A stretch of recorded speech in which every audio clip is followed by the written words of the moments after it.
पिछले साल अक्टूबर में भारत और दक्षिण अफ्रीका ने वर्ल्ड ट्रेड ऑर्गेनाइजेशन के सामने एक प्रस्ताव रखा था कि जब तक कोरोना महामारी का संकट है तब तक कोरोना वैक्सीन से पेटेंट हटा दिया जाए। इससे वैक्सीन प्रोडक्शन को बढ़ाने में आसानी होगी। अब अमेरिका ने इस प्रस्ताव का समर्थन किया है। एक अनुमान के मुताबिक इस वक्त दुनिया की जनसंख्या 7 अरब 90 करोड़ है। कोरोना महामारी से जूझ रही दुनिया के लिए सबसे कीमती चीज वैक्सीन है, जिसका उत्पादन सिर्फ मुट्ठी भर फार्मा कंपनीज कर रही हैं। लगातार सवाल उठ रहे थे कि इतनी बड़ी जनसंख्या और तेजी से म्यूटेट हो रहे वायरस से निपटने के लिए वैक्सीन से पेटेंट अधिकार को कुछ समय तक के लिए हटा दिया जाए, जिससे वैक्सीन का उत्पादन तेज हो और गरीब देशों को भी पर्याप्त संख्या में वैक्सीन मिले।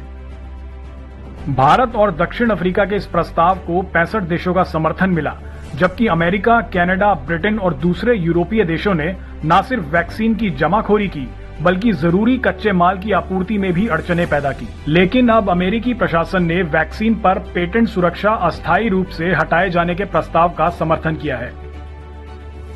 पेटेंट क्या है? पेटेंट वो कानूनी अधिकार है जो किसी संस्था, व्यक्ति या टीम को किसी प्रोडक्ट, डिजाइन, खोज या किसी खास सर्विस पर एकाधिकार प्रदान करता है।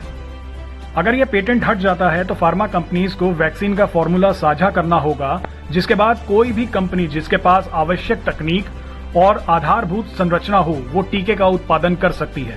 इससे फायदा ये होगा कि छोटे और आर्थिक तौर पर कमजोर देश भी कम कीमत पर टीका खरीद सकेंगे। दुनिया भर में 90% वैक्सीन का उत्पादन 5 बड़ी फार्मा कंपनीज करती हैं। कुछ समय पहले एस्ट्राजेनिका और जॉनसन एंड जॉनसन ने वादा किया था कि वो कोरोना वैक्सीन को बिना किसी मुनाफे के मुहैया कराएगी, जबकि मॉडर्ना और फाइजर ने इस बारे में कुछ नहीं कहा था। दुनिया को वापस पटरी पर लाने के लिए टीकाकरण जरूरी है। हालांकि बाइडेन प्रशासन के इस फैसले से दवा कंपनियों की नाराजगी की बात भी सामने आ रही है। जाहिर है इस प्रक्रिया में कुछ समय तो जरूर लगेगा, पर भारत की पहल यहाँ पे रंग लाई है और अमेरिका के फैसले के बाद उम्मीद जगी है। Presenting V News app available on Google Play and App Store. Download it now.